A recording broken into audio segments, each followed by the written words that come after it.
और भारी संख्या में यहां पर उपस्थित इस विधानसभा क्षेत्र से जुड़े हुए सभी भाइयों बहनों, मुझे फिर आज इस सभा में आने में 1.5 घंटे से अधिक समय लगा है। भाइयों बहनों, पूरी दिल्ली के अंदर जगह जगह जाम है।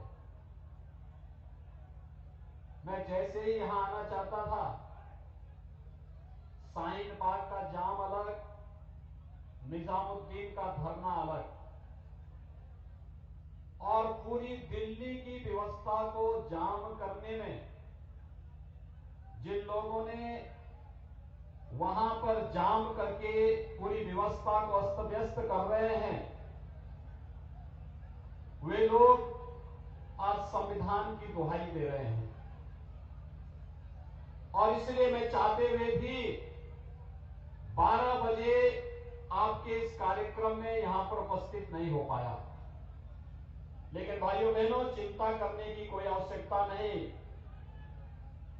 चुनाव के लिए दौरान ये थोड़ी बहुत उलझने भले रहेंगी। इन विघ्न और बाधाओं को दूर करके भारतीय जनता पार्टी की सरकार बनाने के लिए आपसे आह्वान करने के लिए मैं आपके बीच आया हूं। दिल्ली के अंदर भारतीय जनता पार्टी की सरकार बनने दीजिए। विकास और जाम के इन सभी नमूनों को दिल्ली की जनता स्वयं सबक सिखा देगी, इस बारे में हमें कोई संदेह नहीं रखना चाहिए। मैं जब आ रहा था तो भाइयों बहनों, मैं एक स्लोगन आम आदमी पार्टी का देख रहा था और उसमें लिखा था कि अच्छे बीते 5 साल। भाइयों बहनों, मैं समझ नहीं पा रहा था। मैं पिछले 4 दिनों से दिल्ली के अंदर अलग अलग कोनों में सभाओं में गया हूं और मैं ये नहीं समझ पाया कि इनके 5 साल अच्छे कैसे बीते हैं। यहां पर सड़कें नहीं, लोगों के लिए शुद्ध पेयजल की व्यवस्था नहीं, जगह जगह अव्यवस्था है, झूलते हुए तार, दुर्घटना को आमंत्रण दे रहे हैं, ड्रेनेज सिस्टम ठीक नहीं, पब्लिक ट्रांसपोर्ट सिस्टम एकदम ध्वस्त हो चुका है। पाठशाला के नाम पर श्रीमान केजरीवाल जी ने दिल्ली की जनता को 5 साल पहले जो आश्वासन दिया था, भाइयों बहनों, पाठशाला तो नहीं खुलवा पाए, लेकिन मोहल्ले मोहल्ले में मधुशालाएं जरूर अरविंद केजरीवाल जी ने खुलवा दी। ये दिल्ली के लिए अगर ये मधुशाला खुलवाना आप अपने लिए सौभाग्य और अच्छे 5 साल की बात कर रहे हैं, तो ये 5 साल और ये अच्छे दिन आप ही को मुबारक हो। भारतीय जनता पार्टी तो विकास, सुशासन और राष्ट्रवाद के उन मुद्दों को लेकर कार्य करना चाहती है जिन पर प्रधानमंत्री मोदी जी ने पिछले 5 वर्ष के दौरान बिना भेदभाव के देश के अंदर जो योजनाएं दी। 5 वर्ष में मोदी जी के नेतृत्व में 2 करोड़ परिवारों को एक आवास उपलब्ध कराया गया। 4 करोड़ परिवारों को विद्युत के निःशुल्क कनेक्शन उपलब्ध कराए गए। 8 करोड़ परिवारों को एक शौचालय उपलब्ध कराया गया। 10 करोड़ गरीब परिवारों को एक शौचालय, उन परिवारों को शौचालय उपलब्ध कराया गया। 8 करोड़ परिवारों को निःशुल्क रसोई गैस के कनेक्शन उपलब्ध कराए गए। 12 करोड़ किसान परिवारों को किसान सम्मान निधि दी गई। 15 करोड़ नौजवानों को प्रधानमंत्री मुद्रा योजना, स्टैंड अप की योजना, स्टार्टअप की योजना, मेक इन इंडिया की योजना से जोड़ करके आर्थिक स्वावलंबन की ओर अग्रसर किया गया। 46 करोड़ गरीबों को जन धन योजना के साथ जोड़ करके 29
निकलती भी है, डीजे भी बजता है और साथ साथ भाइयों बहनों कांवड़ यात्रा पे हम हेलीकॉप्टर से पुष्प वर्षा भी करवाते हैं, क्योंकि मुझे मालूम है भारत की आस्था ही भारत का संबल है और इस आस्था का सम्मान करना मेरा दायित्व है।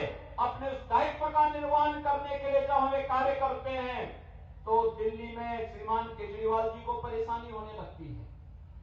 मैंने यही बात कही, हम तो भारत की आस्था का सम्मान कर रहे हैं, हमारी आस्था भारत की आस्था के साथ जुड़ी है।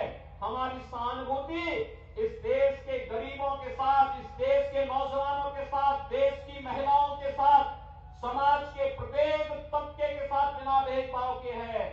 लेकिन केजरीवाल जी, आपकी सहानुभूति शाहीन बाग में भारत विरोधी नारा लगाने वाले लोगों के साथ जुड़ती है, क्या यह सच नहीं है? तो आम आदमी पार्टी के लोगों ने केजरीवाल जी के निर्देश पर चुनाव आयोग में जाकर के मेरे खिलाफ उन्होंने कंप्लेंट की कि योगी जी को प्रतिबंध कर दो। यानी मुझे इसलिए प्रतिबंधित करना चाहते हैं क्योंकि मैं सच बोलने की हिम्मत कर रहा हूं और भाइयों बहनों यह सच जनता के सामने न आए, इसके लिए इन्होंने फिर वही राग अलापा कि अगर बैन नहीं करेंगे तो धरना देंगे। यानी धरना देने के अलावा इनके पास कोई दूसरा कार्य नहीं रह गया है। मुख्यमंत्री बनकर के भी कभी रेल भवन के सामने धरना, कभी लेफ्टिनेंट गवर्नर के कार्यालय में जाकर के धरना, और वह व्यक्ति कभी दिल्ली की बुनियादी समस्याओं को समझ नहीं पाया। मैं देख के ताज्जुब कर रहा था कि दिल्ली की सड़कें इतनी खराब, दिल्ली के अंदर एक भी नया स्कूल नहीं खुलवाया गया, और तो और इन्होंने वायदा किया था शुद्ध पेयजल उपलब्ध कराने का, आरओ का पानी घर घर पहुंचाएंगे। लेकिन भाइयों बहनों आरओ का पानी तो नहीं पहुंचाए, यमुना जी को पानी को और जहरीला बना दिया और उस सेवर का जहरीला पानी घर घर पहुंचा करके स्वयं तो खांसते ही थे, दिल्ली वासियों को भी खांसने के लिए मजबूर कर गए। भाइयों बहनों इनके पास विकास का कोई मॉडल नहीं, इनके पास किसी भी प्रकार का सुशासन का किसी भी प्रकार का कोई मॉडल नहीं। लेकिन इनके द्वारा चुनाव प्रारंभ होने के साथ ही शाहीन बाग, निजामुद्दीन और न जाने कहां पर धरने प्रायोजित करवा दिए गए। जब इन धर्मों को मैं देख रहा हूं तो मैं पूरी मजबूती के साथ इस बात को कह सकता हूं, एक जिम्मेदार नागरिक होने के नाते मैं इस बात को कह सकता हूं कि धरने तो एक बहाना है, नागरिकता कानून तो एक बहाना है, वास्तविक निशाना तो मोदी जी के कार्यकाल में गरीब कल्याणकारी, लोक कल्याणकारी, इंफ्रास्ट्रक्चर डेवलपमेंट के जो कार्य हुए और दूसरे कार्यकाल के दौरान देश की आकांक्षाओं की पूर्ति के जो महत्वपूर्ण निर्णय हुए, उन निर्णयों से चिढ़ करके अब इन लोगों ने धरने के माध्यम से देश के सौहार्द को बिगाड़ने की कुत्सित मंशा के साथ इस प्रकार का राग अलापना प्रारंभ किया है। याद करिए, इस देश के अंदर महिला सशक्तिकरण के नारे वर्षों से लगते रहे हैं, लेकिन महिला सशक्तिकरण, महिलाओं के साथ जब तक न्याय नहीं होगा, 3 तलाक की कुप्रथा पर रोक लगना सबसे महत्वपूर्ण घटना होनी चाहिए थी, कांग्रेस ने नहीं लगने दिया। आम आदमी पार्टी कभी भी 3 तलाक की कुप्रथा पर रोक लगाने की समर्थक नहीं रही और मोदी जी ने आने के साथ ही 3 तलाक की कुप्रथा को सदैव के लिए रोक लगा करके महिला सशक्तिकरण का एक नया अध्याय प्रारंभ किया। भाइयों बहनों, मोदी जी ने आने के बाद दूसरा कदम उठाया। 1952 में इस देश के संविधान के शिल्पी बाबा साहब भीमराव अंबेडकर ने कहा था, जब कांग्रेस की सरकार ने उस समय इस देश के अंदर संविधान में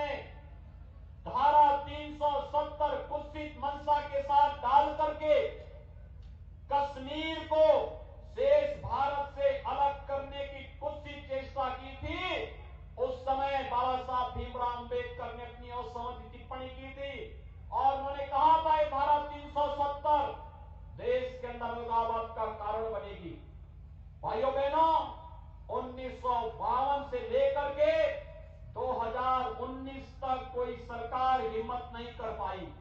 हम अभिनंदन करते हैं प्रधानमंत्री मोदी जी का और गृह मंत्री अमित शाह जी का, जिन्होंने कश्मीर की धारा 370 को सदैव के लिए समाप्त कर दिया। आज कश्मीर में धारा 370 का समाप्त होने का मतलब कश्मीर के साथ साथ पूरे देश के अंदर आतंकवाद, नक्सलवाद और अलगाववाद की ताबूत पर अंतिम कील ठोक करके हमेशा के लिए भारत की धरती को आतंकवाद से समाप्त करने की कार्रवाई को आगे बढ़ा देना। और प्रधानमंत्री मोदी जी ने धारा 370 को समाप्त करके यही कार्य किया। ये लोग लटकाते थे, समस्याओं का समाधान नहीं, समस्याओं को लटकाने के आदी थे। और यही कारण था कि पहले मुगलों ने, फिर अंग्रेजों ने, फिर कांग्रेसियों ने, फिर कांग्रेस के सहयोगी दलों ने अयोध्या में भगवान राम के मंदिर निर्माण का मार्ग प्रशस्त नहीं होने दिया। 500 वर्षों से कांग्रेस के एक नेता, आप देखते होंगे, कांग्रेस के एक नेता ने सुप्रीम कोर्ट में अर्जी दी कि डे टू डे की सुनवाई नहीं होनी चाहिए अयोध्या में राम मंदिर के लिए। भाइयों बहनों, अगर केंद्र में मोदी जी के नेतृत्व की सरकार नहीं होती, उत्तर प्रदेश में भारतीय जनता पार्टी की सरकार नहीं होती, जो लोग धमकी देते थे कि कश्मीर में धारा 370 हटेगी तो खून की नदियां बहेंगी, जो लोग नारेबाजी करते थे कि अयोध्या में राम मंदिर का फैसला आ जाएगा तो खून की नदियां बहेंगी, हम लोग तब भी कहते थे जमाना बदल गया है, अब खून की नदियां नहीं बहेंगी, देश में सौहार्द की नदियां बहेंगी, देश में शांति और सौहार्द का एक नया पाठ पढ़ाया जाएगा। जो लोग कहते थे खून की नदियां बहेंगी, हम लोग कहते थे कोई खून की नदी नहीं बहने वाली है, एक मच्छर भी नहीं मरने वाला है, फैसला आने दीजिए, शांति और सौहार्द के नए युग की शुरुआत होगी। और भाइयों बहनों, यही हुआ। इनकी चिढ़ तो इस बात को लेकर के कि समस्या का समाधान कैसे हो गया। जो समस्या 500 वर्षों से लटकाया जा रहा था, आज भारत के लोकतंत्र की ताकत ने, भारत के न्यायपालिका की ताकत ने अयोध्या में राम जन्मभूमि के जुड़े हुए विवाद का समाधान करके अयोध्या में भगवान राम के भव्य मंदिर के निर्माण का मार्ग प्रशस्त कर दिया। भारतवासियों के लिए इससे बढ़कर के खुशहाली की बात दूसरी क्या हो सकती है। और इसीलिए इन सबसे चिढ़ करके कि एक एक करके भारत की समस्या का समाधान हो रहा है, और समस्या का समाधान किस कदर, अभी तो केजरीवाल जी ने हनुमान चालीसा ही पढ़नी शुरू की है। भाइयों बहनों, आप देखना आगे आगे होता क्या है। ओबीसी भी एक दिन हनुमान चालीसा का पाठ करता हुआ आपको दिखाई देगा। आप देखना, ये निश्चित होगा, क्योंकि ये वही लोग हैं। याद करिए, जब धारा 370 हटाई जा रही थी तब 3 लोग विरोध कर रहे थे। 2 नमूने भारत के थे, उनमें से एक राहुल गांधी थे, एक श्री अरविंद केजरीवाल थे, जो धारा 370 को हटाने का विरोध कर रहे थे, और एक पाकिस्तान के प्रधानमंत्री इमरान खान थे। यानी 3 लोगों को परेशानी हुई थी। पूरे देश ने खुशहाली मनाई थी, लेकिन 3 लोगों को परेशानी हुई थी। भाइयों बहनों, इनकी मंशा समझ सकते हैं। ये लोग भारत को कहां ले जाना चाहते हैं, इनकी मंशा को समझने की आवश्यकता है। और इसीलिए आप सबसे मैं अपील करने के लिए आपके बीच में आया हूं। अपील आपसे यही कि भारतीय जनता पार्टी जो कहती है सो करके दिखाती है। मोदी जी के नेतृत्व में 5.5 वर्ष का देश के अंदर कार्यकाल, देश के अंदर इंफ्रास्ट्रक्चर डेवलपमेंट के लिए मैं तो ये समझ नहीं पाया कि अरविंद केजरीवाल कैसा व्यक्ति है। बोलता कुछ और है, करता कुछ और है।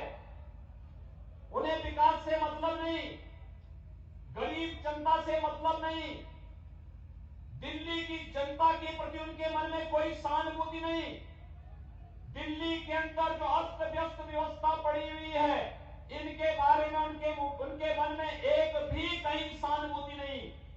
उनकी सहानुभूति दिल्ली की जनता से नहीं, दिल्ली के नौजवानों से नहीं, दिल्ली की महिलाओं से नहीं। अगर दिल्ली की बेटियों के प्रति उनके मन में थोड़ा भी सम्मान होता तो उनके एक सहयोगी सुप्रीम कोर्ट में निर्भया के दोषियों को फांसी की सजा न सुनाने की बात नहीं करते। ये दुस्साहस अगर किया है उन्होंने इसलिए क्योंकि इन लोगों ने, अरविंद केजरीवाल ही है, इन्हीं की पार्टी है जिन्होंने निर्भया के एक दोषी को, जो किन्हीं कारणों से बरी हुए, उनके घर में सिलाई की मशीन और पैसा लेकर के यही पहुंचे थे। भाइयों बहनों, इनकी मंशा को समझ सकते हैं। ये लोग भारत के प्रति इनकी कोई सहानुभूति नहीं है, ये भारत के विकास के प्रति नहीं, भारत में सुशासन के प्रति नहीं, नौजवानों के लिए, गरीबों के लिए, महिलाओं के मन में के प्रति इनके मन में न सम्मान है न सहानुभूति है। इनकी सहानुभूति तो शाहीन बाग और निजामुद्दीन के धरने में बिरयानी खिलाने वाले लोगों के प्रति है। मैं आपसे पूछना चाहता हूं, ये शाहीन बाग का जो धरना है, क्या ये भारत के हित में है क्या इसके प्रति है क्या? भाइयों बहनों, जब श्री अरविंद केजरीवाल धारा 370 का विरोध कर रहे थे कश्मीर में, मैं समझ नहीं पा रहा था कि पूरा देश खुशहाली मना रहा है कि जिस धारा 370 का विरोध बाबा साहब डॉक्टर भीमराव अंबेडकर ने किया था, जिस धारा 370 के विरोध के लिए डॉक्टर श्यामा प्रसाद मुखर्जी जी बलिदान हुए थे और उन्होंने नारा दिया था, एक देश में दो प्रधान, दो विधान और दो निशान नहीं चलेंगे का नारा दिया था। और पूरा देश आज जब दीपावली मना रहा है धारा 370 को समाप्त करने के लिए, तब अरविंद केजरीवाल विरोध क्यों कर रहे हैं? लेकिन 3 दिन पहले मैंने देखा, जब दिल्ली का चुनाव एक नई अंगड़ाई लेकर के भारतीय जनता पार्टी के पक्ष में उतरता हुआ दिखाई दे रहा था, उसी समय पाकिस्तान के एक मंत्री का बयान अरविंद केजरीवाल के पक्ष में आ जाता है। आपने देखा होगा, क्या पाकिस्तान का मंत्री अरविंद केजरीवाल और विपक्षी दलों के साथ भारतीय जनता पार्टी के खिलाफ बयान दे रहा है? ये पाकिस्तान का मंत्री के बयान का मतलब क्या आप समझ चुके होंगे। यानी इनकी भारत के प्रति मंशा क्या? जिस कार्य से पाकिस्तान खुश होगा, क्या आपको वह कार्य करना चाहिए क्या? भारतवासियों को कार्य करना चाहिए क्या? क्या पाकिस्तान भारत के विकास और भारत की समृद्धि से खुश होता है क्या? क्या पाकिस्तान एक भारत श्रेष्ठ भारत का समर्थक है क्या? पाकिस्तान तो आतंकवाद का समर्थक है, पाकिस्तान अलगाववाद का समर्थक है, पाकिस्तान दुनिया के अंदर एक आतंकी देश है, पाकिस्तान स्वयं बदहाल है और पाकिस्तान अपने कर्मों से, अपने पाप से आज स्वयं अपने अस्तित्व के लिए जूझ रहा है। और वह पाकिस्तान, अगर उस पाकिस्तान का मंत्री भारत के अंदर दिल्ली विधानसभा चुनाव में कांग्रेस और आम आदमी पार्टी के समर्थन में बयान जारी करता है, तो आप अनुमान कर सकते हैं कि इनकी मंशा क्या है भारत के प्रति। और इसलिए मेरी आप सबसे अपील है, आपके सामने भारतीय जनता पार्टी ने श्री अनिल झा को अपना प्रत्याशी बनाया है। वे यहां से 2-2 बार विधायक रहे हैं, दिल्ली विधानसभा में बेहतरीन कार्य करने के लिए जाने जाते हैं। छात्र जीवन से ही जन समस्याओं के लिए जूझने, युवाओं की समस्याओं को लेकर के आगे बढ़ने और समस्या का समाधान का मार्ग कैसे निकालना है, इसके बारे में उनके मन में एक जज्बा है।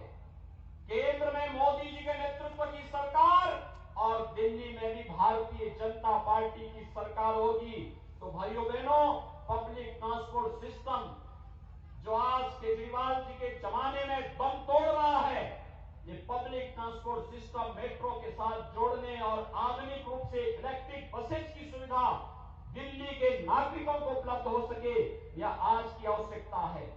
5 वर्ष में पब्लिक ट्रांसपोर्ट सिस्टम दिल्ली के अंदर केजरीवाल सरकार में गिरा है, आधे से कम हुआ है, अंतिम सांस ले रहा है। अगर समय रहते दिल्ली वासियों ने केजरीवाल सरकार के इन कृत्यों को पहचाना नहीं तो आने वाले समय में दिल्ली वासियों के पास पैदल चलने के सिवाय और जाम में फंसने के सिवाय कोई दूसरा चारा नहीं होगा। क्योंकि दिल्ली में मेट्रो का सबसे बड़ा विरोधी कोई है तो अरविंद केजरीवाल है। दिल्ली में eastern and western peripheral expressway जब केंद्र सरकार बनाना प्रारंभ की थी, केजरीवाल ने विरोध किया, दिल्ली के अंदर जगह नहीं दी, हमने उत्तर प्रदेश के अंदर जगह दी और मनोहर लाल खट्टर जी ने हरियाणा के अंदर जगह दी। तब दिल्ली के अंदर 66,000 ट्रकों को आने से रोका गया और बाहर उनको पास करवा करके दिल्ली को प्रदूषण से भी और यातायात से भी बचाने का कार्य हुआ। रैपिड रेल के विरोधी, अच्छे एक्सप्रेसवे और अच्छे मार्गों के विरोधी केजरीवाल जी हैं। और भाइयों बहनों, अभी मैं 31 तारीख को एक गंगा यात्रा का समापन करके आया हूं कानपुर में। 5 साल पहले गंगा जी की स्थिति उत्तर प्रदेश में ऐसे ही थी जैसे दिल्ली में यमुना जी की स्थिति है, लेकिन हमने नमामि गंगे परियोजना के माध्यम से गंगा को निर्मल किया है। आज गंगा का पानी स्नान करने लायक भी है और आचमन करने लायक भी है। लेकिन भाइयों बहनों, दिल्ली के अंदर आज यमुना जी का पानी न स्नान करने लायक है न आचमन करने लायक है। और मैं इसलिए केजरीवाल जी को इस बात की चुनौती दूंगा कि मैं गंगा में विगत वर्ष भी स्नान किया था और इस वर्ष 30 जनवरी को मैं बसंत पंचमी के दिन प्रयागराज में था, मैंने गंगा जी में डुबकी लगाई, गंगा जल का आचमन भी किया। केजरीवाल जी, आप भी दिल्ली के मुख्यमंत्री हैं, आप भी यमुना जी में जाइए, एक बार डुबकी लगा करके इस पानी का आचमन करके दिखाइए। आपको दिल्ली की जनता के सामने अपने 5 वर्षों के लेखे जोखे को रखना होगा और जनता आपके बहकावे में नहीं आने वाली है। एक तरफ शाहीन बाग में बिरयानी खिलाओगे और दूसरी तरफ आकर के हनुमान चालीसा का पाठ करोगे। राहुल गांधी भी यही करते थे गुजरात के अंदर। लेकिन गुजरात के अंदर एक बड़ी अजीब सी घटना घटित हुई। जब श्री राहुल गांधी सोमनाथ मंदिर में पूजा करने के लिए गए तो उनको बैठने का सलीका नहीं मालूम था। वे जब बैठे तो पुजारी को बोलना पड़ा कि भैया ये मंदिर है, मस्जिद नहीं, नमाज नहीं पढ़ रहे हैं यहाँ पे, ये मंदिर में पूजा करने पालती मार करके बैठना पड़ेगा। तो जिन लोगों को बैठने का सलीका ना मालूम हो वे हनुमान चालीसा का पाठ करके दिखाने का प्रयास कर रहे हैं कि हम भी हिंदू हैं। लेकिन मैं आपको फिर कह सकता हूं, अपने संविधान को आगे बढ़ाइए। केजरीवाल जी के साथ साथ लेकिन ओवैसी भी हनुमान चालीसा का पाठ करता हुआ दिखाई देगा, इस बात की चिंता नहीं।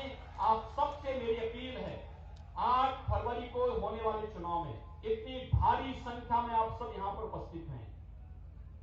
विकास, सुशासन और राष्ट्रवाद के मुद्दे पे आप सब समर्थक हैं ना? आप सभी जितने लोग हैं दोनों हाथ खड़ा करके मुझे बताइए, आप सब विकास चाहते हैं, सुशासन चाहते हैं, देश के अंदर राष्ट्रवाद चाहते हैं, राष्ट्रीय राजधानी उसका केंद्र बिंदु बनेगा, सभी लोग समर्थक हैं।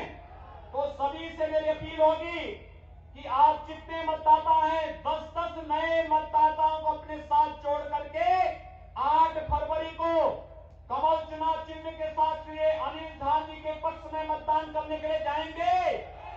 सभी लोग बोलिए, मुट्ठी बंद करके, बजरंग बली का दिन है, मुट्ठी बंद करके बोलेंगे। सभी लोग 10-10 मतदाताओं को लेकर मतदान केंद्र तक पहुंचेंगे, दोनों हाथ उठा करके बोलेंगे, भारत माता की, भारत माता की, भारत माता की, जय जय श्री राम, जय जय श्री राम। अब मैं प्रार्थना करूंगा श्री अनिल झा से कि वो आदरणीय योगी जी को गदा भेंट कर उनका